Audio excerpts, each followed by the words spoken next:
Christopher, bah voilà, il aura l'avantage de nous avoir fait sourire et réveiller un peu. On a vu que le public s'animait. Enfin non, parlez-moi de vous, il n'y a que moi qui m'intéresse, évidemment. Je vous demande d'accueillir pour la suite Christine Bouillot, chef d'édition Sud Radio, pour la deuxième table ronde de cette journée. Christine Bouillot, tout de suite sous vos applaudissements.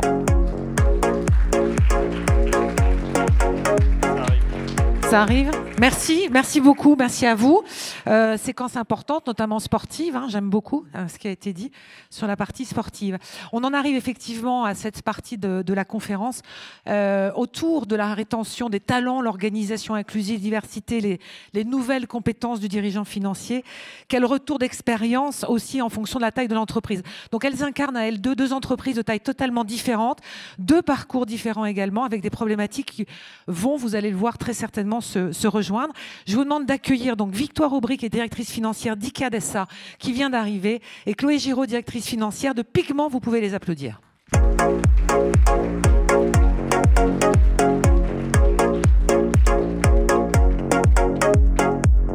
Alors, on va faire ça en direct parce qu'on va nous installer. De quoi nous asseoir. Bonjour à toutes les deux. Venez. Déjà, le temps qu'on installe... Hein, c'est en live, c'est du direct, ça s'appelle les aléas du direct. Allez-y. Vous voulez qu'on vous aide? Voilà. Chloé, je vous laisse vous présenter. On va profiter de ce petit temps pour faire connaissance avec vous, votre parcours et l'entreprise et Pigment. Bonjour à tous et merci de me recevoir aujourd'hui. Donc, je représente la société Pigment dont je suis directrice financière. On est un logiciel de planification financière qu'on vend aux équipes de contrôle de gestion. Et je suis ravie d'en parler avec vous tous lors de cet événement, si vous le souhaitez. Avant ça, j'ai eu la chance aussi d'être directrice financière de Conto, la néobanque pour les professionnels. Et avant ça, j'ai été directrice financière d'une start-up dans la blockchain. Donc, je suis plutôt une spécialiste du monde start-up, scale-up, de l'hypercroissance et donc des problématiques de rétention des talents dans des environnements qui grandissent très vite. Et j'ai un parcours, donc j'ai commencé ma carrière en banque d'affaires et j'ai fait aussi du conseil en stratégie. Voilà. Merci. Victoire Aubry. Bonjour à tous, moi je suis Victoire Aubry, je suis donc la directrice financière d'ICAD. ICAD qui est donc un groupe coté, hein, c'est une foncière dédiée dans les investissements, dans les bureaux et dans les immeubles de santé, dans les murs de santé. Donc sous les feux de l'actualité depuis 2 ans, je suis sûre que ça ne vous échappe pas. Donc moi, je suis depuis 7 ans chez ICAD. Auparavant, j'étais directrice financière d'une autre société dans un tout autre secteur, la Compagnie des Alpes. Donc secteur des loisirs, c'était aussi très intéressant et très enrichissant. Et puis auparavant, on va dire expérience assez affirmée dans le contrôle de gestion, notamment. J'ai fait toute une partie de ma carrière comme directeur de la performance à la CNP. Gros bilan et beaucoup d'enjeux financiers, puisque c'était au moment de la crise 2008, où il y avait à l'époque des centaines de millions d'euros qui volaient, on remarque un petit peu comme en ce moment, on va dire, hein, potentiellement. Et puis auparavant, j'ai fait beaucoup de M&A, moi aussi, fusion, acquisition, et j'ai commencé comme trader dans les marchés quand j'étais toute jeune. Voilà. Merci à vous toutes les deux pour cette présentation. Voilà, on va s'asseoir, on sera aussi bien. Installez-vous. Oui, toutes les deux ici. Alors, on est ensemble une demi-heure. Avec vous, Chloé, et vous également, les mêmes questions pour essayer de comprendre qu'est-ce que aujourd'hui le DAF augmenté, on va y revenir. Fondamentalement, pour l'une et l'autre, au vu de vos expériences, qu'est-ce qui a fondamentalement changé dans vos fonctions, je dirais, DAF manager de ces derniers mois? Qu'est-ce qui est passé d'une séquence à une autre? Comment vous pouvez nous décrire ce que vous avez vécu et ce que vous êtes en train de vivre? Chloé. Alors moi, je pense que les priorités ont beaucoup changé. Les priorités, les méthodes de travail et les outils aussi ont beaucoup changé pendant cette période et dans un espace très court. Si je regarde 5 ans en arrière, on ne se posait pas les mêmes problématiques.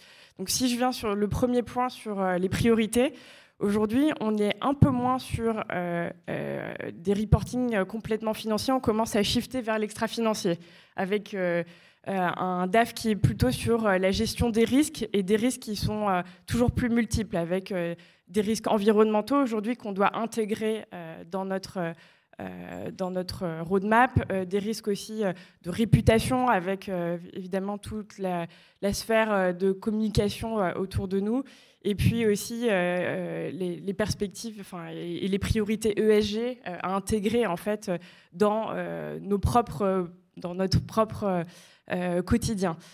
Sur les outils aussi, on se digitalise plus. Et on s'est mis un coup d'accélérateur sur les manières de travailler. Évidemment, puisqu'il y a un peu plus de télétravail qu'avant, on est aussi obligé de s'équiper à la fois pour piloter la performance des collaborateurs, puisqu'ils ne sont pas toujours présents et qu'il faut pouvoir faire confiance à distance, et s'équiper aussi pour pouvoir adresser ces nouveaux challenges qui ne sont pas mesurables de la même manière. La mesure de la performance aujourd'hui, elle est assez difficile et on ne peut pas dire qu'on est tous en contrôle de cet indicateur de productivité dont je parlais. Très dur de définir ce qu'est la productivité quand on n'est pas là tous ensemble en équipe. Et il n'y a pas en fait aujourd'hui de solution sur le marché qui vous aide à le faire. Et sur l'ESG aussi, c'est pareil, sur l'extra-financier, je pense que les très grosses entreprises et les entreprises cotées qui ont des exigences de reporting sont probablement en avance, mais sur les plus petites boîtes et le secteur privé, on s'interroge vraiment à comment mesurer aussi ces indicateurs de performance dans notre quotidien et dans nos reportings. Victoire, qu'est-ce que... Bon, je retrouve beaucoup de thématiques. C'est intéressant parce qu'on voit qu'on est dans des secteurs et sur des sociétés sensiblement différentes. Alors nous, c'est vrai que depuis en particulier 2020 et les chocs qu'on a traversés et qu'on traverse encore, ça s'est traduit par des nécessités d'adaptation extrêmement importantes. Alors moi, j'en ai 4 en tête qui sont vraiment marquantes, je trouve. Il y en a 2 qui peuvent concerner d'ailleurs toutes les directions, pas seulement financières. Et puis il y en a les 2 dernières qui sont plus propres aux directions financières. Donc les 2 premières, très clairement, on a eu une accélération en effet dans la façon de manager nos équipes et l'organisation du travail, du fait de l'organisation forcée en home office, on va dire, à partir de la crise Covid.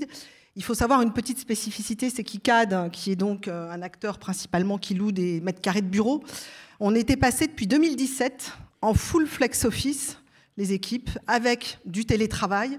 C'est intéressant de savoir qu'avant 2020, il n'y avait pas 2% des entreprises en France qui appliquaient du télétravail. Aujourd'hui, bien évidemment, c'est la grande majorité.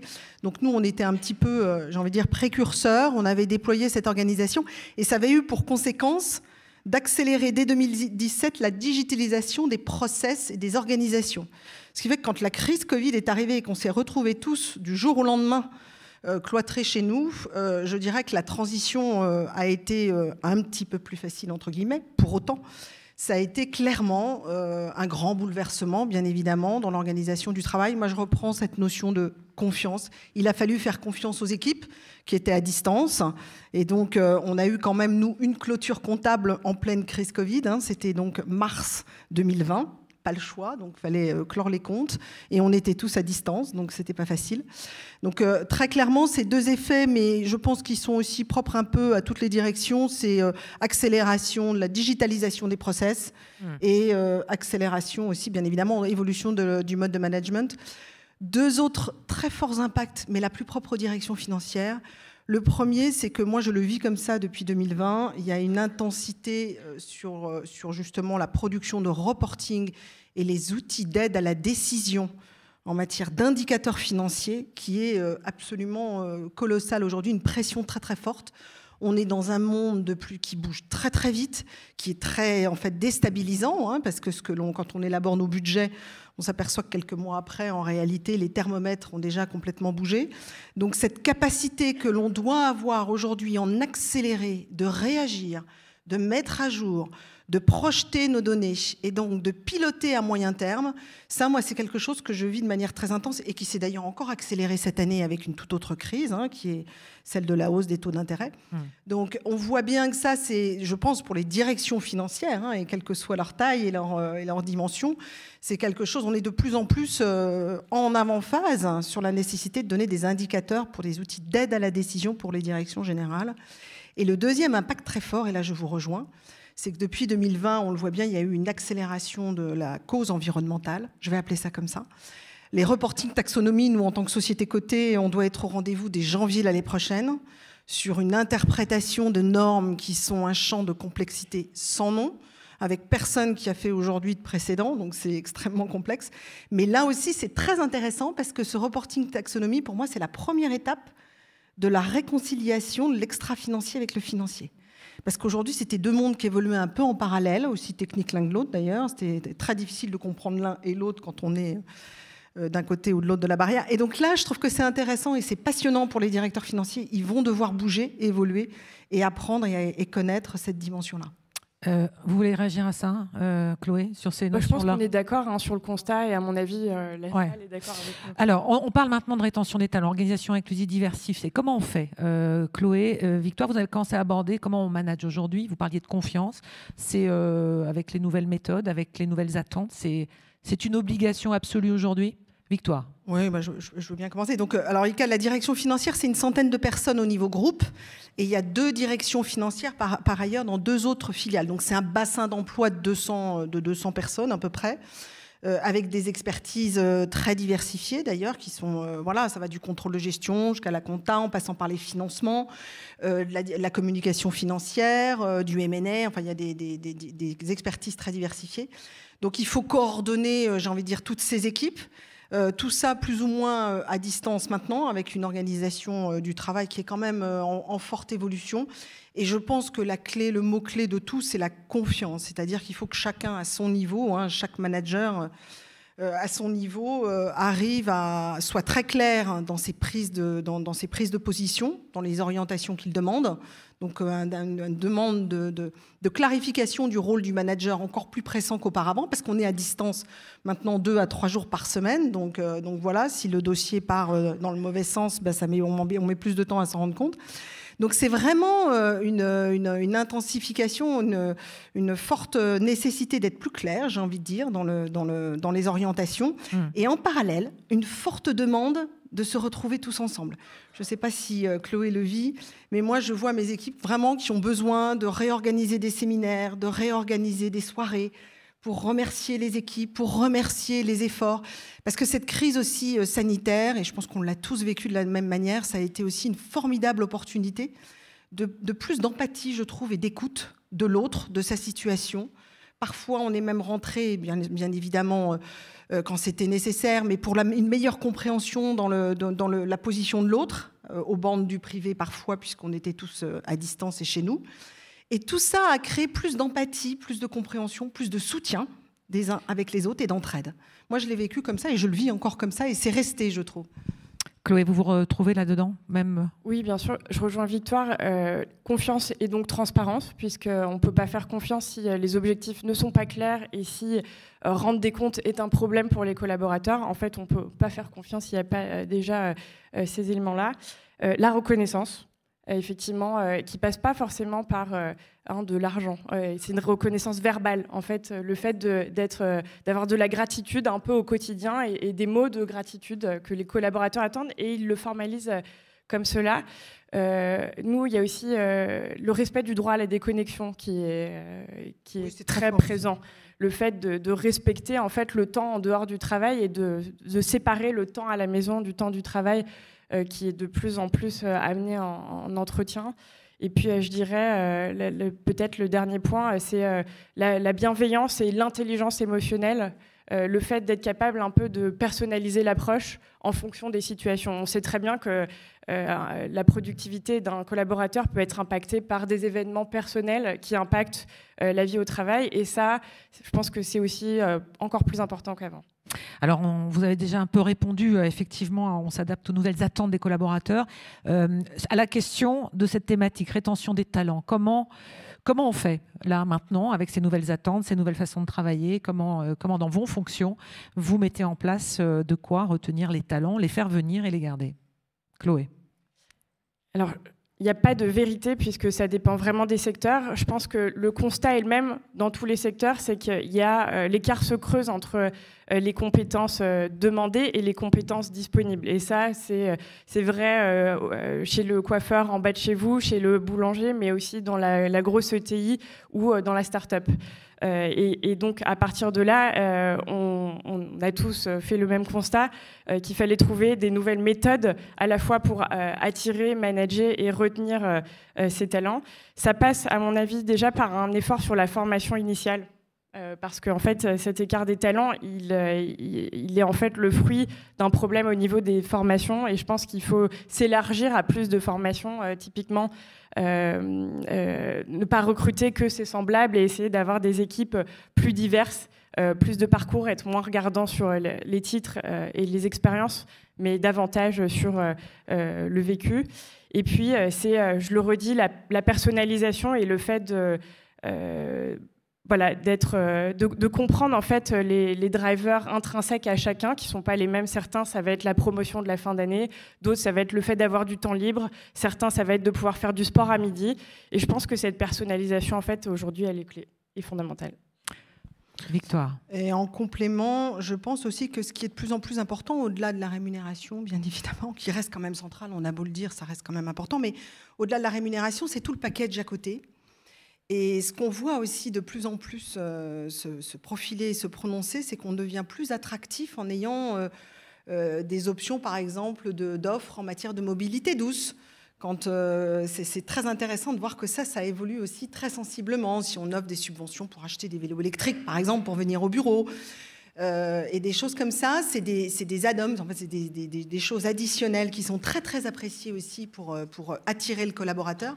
Et c'est peut-être mon prisme, parce qu'une fois encore, on est très focalisé sur les mètres carrés de bureau, mais redévelopper l'attractivité aussi au bureau, avoir en représentation aussi du type du management, les locaux dans lesquels on accueille nos collaborateurs qui sont en lien direct avec justement cette philosophie de bienveillance, d'ouverture, de collaboratif, d'échange. Ça aussi, ça compte beaucoup. Moi, j'ai vu plusieurs personnes qui ont été, par exemple, on a des locaux, comme je vous le disais tout à l'heure, assez dynamiques, en flexo-fixe, avec beaucoup de choses très diversifiées et assez amusantes. Et c'est vrai que ça donne une image, je pense, attractive, intéressante. Les jeunes, ils ont notamment besoin de se sentir plus libres qu'avant, entre guillemets, plus en tout cas agiles dans cette dimension-là. Beaucoup d'agilité, Chloé, ouais, tout ça. Et vous, dans tout ça, j'ai envie de vous dire. Et vous, Victoire et Chloé, dans tout ça, dans cette organisation. Pour nous, c'est de la remise en question permanente. C'est ne pas essayer d'attendre de ses collaborateurs la même chose qu'on attend de soi-même, parce que là, c'est, je pense, la clé du désespoir ou de la tristesse, mais plutôt d'essayer de composer des équipes complémentaires qui permettent justement d'avoir finalement une équipe qui vous ressemble au global. Diversité des profils, diversité des expériences.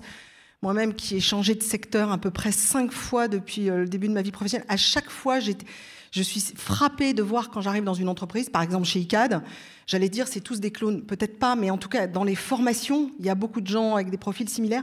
Et moi, je promeus beaucoup dans le profil de mes équipes de la diversité d'expériences, parce que ça permet de développer les regards neufs. C'est très intéressant, surtout dans nos fonctions. Je pense que c'est finalement assez facile. Il y a juste les KPI à changer, qu'on acquiert assez facilement. Mais finalement, les problématiques sont toutes les mêmes. Et donc, c'est vraiment, je pense aussi d'avoir des équipes diversifiées dans toutes ces composantes. C'est absolument fondamental. Moi, je partage tout à fait, parce qu'on a autant à apprendre de ces équipes qu'on a à leur apprendre, bien évidemment. Vous avez prononcé le mot diversité. Tout à l'heure, on va remettre le prix de la diversité DFCG 2022. Ce mot-là, vous le comprenez ou vous l'utilisez et vous le faites fructifier comment dans vos entreprises respectives? Le mot diversité. Victoire. Rien que dans la politique de recrutement, déjà. Comme je le disais tout à l'heure, c'est des diversités de genre, des diversités de formation, des diversités d'expérience. Et en étant le plus ouvert possible, parce que c'est intéressant quand même. Et en fait, en général, ça ne peut être même que des choses qui apportent de la valeur ajoutée à la contribution collective. Donc, cette diversité, oui, aujourd'hui, je pense que franchement, la société a beaucoup évolué ces dernières années de ce point de vue-là. Enfin, moi, je vois comment évoluent les directions depuis maintenant 10 ans. Et c'est quelque chose qui est très fort. Ce qui est compliqué aujourd'hui, je trouve, en effet, c'est de retenir les jeunes, pour être très clair. Parce qu'ils viennent 2-3 ans, Et puis, hop, ils vont dans une start-up, ils vont tenter l'aventure.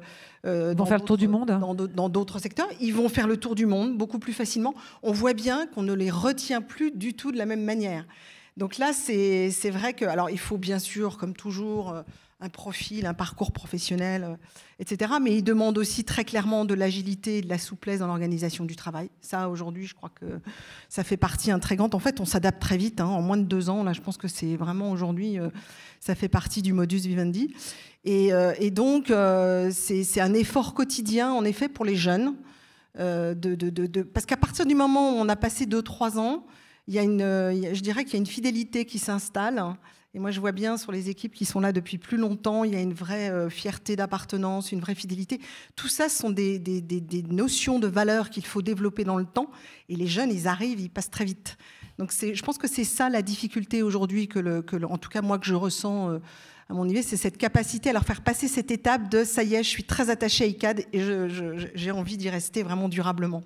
Chloé, comment vous le vivez, ce que vient de dire Victoire? Je pense que c'est pire dans le milieu des startups où le cycle, ça doit être 12 mois, je pense, 12 ou 18 mois. Il n'y a ni fidélité ni loyauté véritablement à l'égard des employeurs et puis aussi dans notre secteur, hein, des équipes finance. Pour nous, ça passe par le fait d'améliorer les conditions de vie au travail des pères, des mères, donc le droit à la déconnexion, des congés paternité étendus, des années sabbatiques aussi pour pouvoir faire le tour du monde, mais pour revenir après plus engagé et plus motivé, et par des formations. Alors on parle du tour du monde parce qu'on en a parlé avant et on faisait tous le même constat qu'à un moment donné, ils annoncent tous qu'ils partent faire le tour du monde. Mais ça veut dire aussi qu'ils ont des attentes fortes et que pour vous, c'est une contrainte aussi. C'est une contrainte. Ouais, moi, je fais partie d'une génération où on m'écrivait le soir et on m'écrivait le week-end et ça ne me posait pas de problème, mais je m'empêche de le faire. Donc oui, c'est une contrainte. Victoire? Oui, je pense que la contrainte, d'ailleurs, plus que d'écrire le soir ou le week-end, parce que moi, j'aime pas recevoir non plus des mails le soir et le week-end. Donc ça. Mais surtout, je pense, c'est vraiment cette capacité à les maintenir et à faire qu'ils soient moins volatiles et volages, cette jeune génération, parce que vraiment, ils sont durs à fidéliser. Hein. Ça, c'est vrai que très difficile. Cet environnement qui change beaucoup, qui est anxiogène, là aussi, vous le ressentez. Comment vous adaptez vos fonctions respectives à justement, vous en parliez tout à l'heure au début de cet entretien, cette adaptabilité permanente dans vos fonctions vis-à-vis de vos équipes. Comment vous faites? Comment vous les rassurez, par exemple? Chloé, je vous vois sourire. Alors, on les écoute beaucoup. On leur donne l'opportunité de s'exprimer sur ces sujets. Nous, la vraie angoisse qu'on voit, c'est la peur environnementale. Je ne sais pas si Victoire partage ça, mais on est obligé de mettre en place énormément d'initiatives sur ce sujet. Ça passe par le fait de ne plus prendre l'avion ou le moins possible et de l'autoriser vraiment que pour pour les fondateurs. Ça passe par évidemment des politiques de recyclage, de repas vegan, et ça, on nous le demande en fait. Et si on ne le fait pas, ils s'en vont. Ils s'en vont et ils le mettent dans les entretiens ou dans les enquêtes internes. Donc ça ressort comme étant une préoccupation et on est du coup contraint, mais pour une bonne cause. Là, je pense que c'est là où on voit la différence parce que vous devez avoir en moyenne d'âge des gens beaucoup plus jeunes. Nous, ICAD, il y a 1200 personnes. La moyenne d'âge, ça doit être autour de 40-45 ans. Je n'ai même pas vraiment en tête. Et je pense qu'il y a encore toute une partie de la vieille génération, entre guillemets, qui pousse moins, beaucoup moins. Même si ce mouvement, on le sent très fort. Bien évidemment, on a nous-mêmes des politiques voyage aujourd'hui qui s'inspirent beaucoup de ça, mais on n'interdit pas le vol quand même en avion. On n'en est pas à interdire les voitures, par exemple. On a toute une réflexion autour des voitures de fonction. Grand débat, puisque quelque part, on a l'héritage historique. Donc aujourd'hui, voilà, les voitures de fonction, elles existent. Vous ne pouvez pas dire aux gens, bah, demain matin, tu n'as plus de voiture de fonction, on va te mettre un vélo électrique. Ça ne se fait pas comme ça. Donc là, il y a tout un... En fait, vous pouvez continuer à faire des barbecues, contrairement à... Ceci dit, on essaye de le faire, ça je rigole, mais on essaye de développer un forfait mobilité douce, attractif, pour faire un switch avec les voitures de fonction. C'est à la limite valable pour les non-commerciaux. Toute la population commerciale, bien évidemment, ça n'a pas de sens. Mais c'est vraiment intéressant. On a eu des débats aussi sur le passage des voitures électriques dans les voitures de fonction. Mais ça aussi, c'est un vrai débat, parce que vous savez que quand vous êtes commercial et que vous roulez beaucoup, en réalité, la voiture électrique, c'est une catastrophe aujourd'hui, telle qu'elle est conçue. Donc, bon, c'est des thématiques qui sont, je trouve, très compliquées, mais la pression, elle est là, elle est très forte. Moi, je la ressens plus au niveau de la direction financière à travers, une fois encore, ce reporting taxonomique qu'on doit publier en janvier 2023. On est tous dans un brouillard noir, parce que, bien évidemment, c'est des personnes d'en haut à Bruxelles qui ont fait ça, loin de tout, et donc, quand on décline à nos bas étages, ça n'a plus aucun... Enfin, certaines des recommandations sont vraiment incohérentes. Voilà, c'est très compliqué. Et il y a, c'est vrai, une pression. Alors, dans l'immobilier, encore plus. Vous imaginez bien, on est à peu près le troisième secteur le plus consommateur de carbone en France. Donc, il y a les obligations et les contraintes qui vont s'accélérer, mais qui ne sont pas nouvelles. Pour le coup, il y avait des directives qui étaient déjà en place depuis de nombreuses années. Mais oui, il y a une accélération très forte. Je pense qu'on est favorisé, comme vous le disiez tout à l'heure, en étant coté, parce qu'on a, s'il y a bien une chose qu'apporte le secteur coté, c'est qu'on a une discipline forcément renforcée dans la capacité à produire de manière mécanique des reportings et de suivre des cadres. Donc ça, d'une certaine manière, ça nous avantage entre guillemets, mais enfin ça n'empêche pas que la problématique, elle reste très très complexe et je la partage avec vous. Chloé, vous voulez rajouter quelque chose sur ce que vient de dire Victoire, sur cette pression en fait qui s'exerce au quotidien dans vos fonctions aujourd'hui de tous les côtés? Oui, et au-delà de la fonction finance, les entreprises portent une responsabilité très forte aujourd'hui et peut-être même un peu trop forte. Il y a un transfert entre la vie perso et puis la vie professionnelle. Et parfois, je trouve que la vie personnelle déborde beaucoup, en tout cas, sur la vie professionnelle. Alors cette séquence, parce qu'on en arrive à la fin, s'appelle DAF augmenté et multicompétences. Est-ce que ça veut dire qu'aujourd'hui, vous avez des super pouvoirs en 2022 ? Chloé? Super pouvoir, non, mais l'impression de devoir être encore plus polyvalent qu'avant. Moi, ça me rappelle l'image d'une pieuvre. Il faut vraiment avoir des yeux et des bras partout. Parce que justement, c'est plus simplement un métier de reporting et de comptabilité. C'est beaucoup plus que ça. C'est un métier d'analyse et de gestion des risques. C'est un métier où beaucoup, je pense, d'entre vous ont aussi de la fonction ressources humaines dans leur périmètre. Il peut y avoir l'IT, et donc il y a tout un tas de challenges à intégrer qui nécessitent de faire de la veille déjà, un premier point. Et la veille, ça prend du temps, et ça prend du temps de production pour nos fonctions. Et puis, le fait aussi de se former aux nouvelles technologies, de comprendre les nouvelles dynamiques qui sont aussi un vrai challenge pour nos métiers. Pour rebondir juste sur l'IT, parce que j'ai l'IT dans mon périmètre, alors là, j'avoue que c'est là, en plus des complexités décrites précédemment, la pression en matière de cybersécurité est absolument colossale. Aujourd'hui, nos directeurs IT ne nous disent plus comment on fait pour se protéger, c'est quand est-ce qu'on va être attaqué. Et il faut être prêt à réagir, à regarder tous les outils clés de l'entreprise qui doivent être le plus rapidement remis en place, etc. Enfin, là, j'avoue que c'est une pression complémentaire. Mais c'est vrai que, hormis cette casquette IT, je trouve que la fonction DAF prend quand même de plus en plus de poids et subit la pression, je dirais, de l'instabilité des données de l'environnement extérieur. C'est-à-dire qu'on est, c'est quand même frappant depuis 2020 ce qu'on a traversé. Quand on y pense, c'est quand même absolument incroyable. On a des chocs différents, mais d'une violence qui n'était même pas simulée par les meilleurs économistes de la planète. Et je trouve que ça, c'est frappant parce que nous, en tant que directeur financier, on est un peu la tour de contrôle où on doit, une fois encore, être capable d'anticiper et de donner les outils pour ce faire à nos directions, à la direction générale et surtout au conseil d'administration. Et ça, je trouve que c'est quelque chose qui s'accélère, qui devient de plus en plus pressant. Et donc, pour rebondir sur une autre de vos questions de tout à l'heure, je pense que l'un de nos rôles en tant que manager, c'est aussi la capacité à absorber ce stress pour accompagner nos équipes, gérer les priorités dans la douceur, pas de panique, et surtout, bien évidemment, limiter les franchissements de seuil de vie privée, vie professionnelle. Donc c'est un subtil dosage dans un monde, je trouve, qui va de plus en plus vite, qui est de plus en plus oppressant. Et donc oui, c'est une vraie discipline, et en fait, il faut aller faire plus de sport. Moi, c'est ce que je me dis. Bon, on y revient. Hein, tout à l'heure, Victor Aubert nous disait on va se comparer à une équipe. L'environnement, hein, vous dites toutes les deux, pour terminer là-dessus, l'avenir, vous le voyez comment, si on peut prédire, puisqu'on voit que les crises se succèdent, dans tous les cas, sont imprévisibles, avec des données qui changent très vite. C'est toujours pareil, on s'adapte et on fait confiance aux équipes. Chloé, pour terminer. Oui, et je pense qu'on est plus robuste que ce qu'on pense. On a quand même tenu le choc, on tient les chocs. Et je pense qu'il faut rester optimiste et se faire confiance dans notre capacité à absorber les chocs.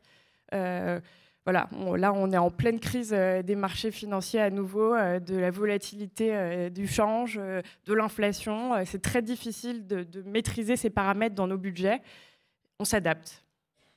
Pour conclure. En complément, je dirais qu'en plus, l'entraide, elle vient pas seulement en interne de l'équipe direction financière. Moi, l'entraide, je vois qu'elle peut être très efficace avec nos collègues qui sont dans les directions opérationnelles, dans les autres directions transversales de l'entreprise. Et on s'aperçoit que là encore, à plusieurs, on est quand même beaucoup plus fort pour partager et traverser ces épreuves qui sont quand même pas faciles. On revient au sport d'équipe. On revient au sport d'équipe. Merci à toutes les deux. Je crois qu'on peut vous applaudir. Victoire Aubry, Chloé Giraud, merci infiniment.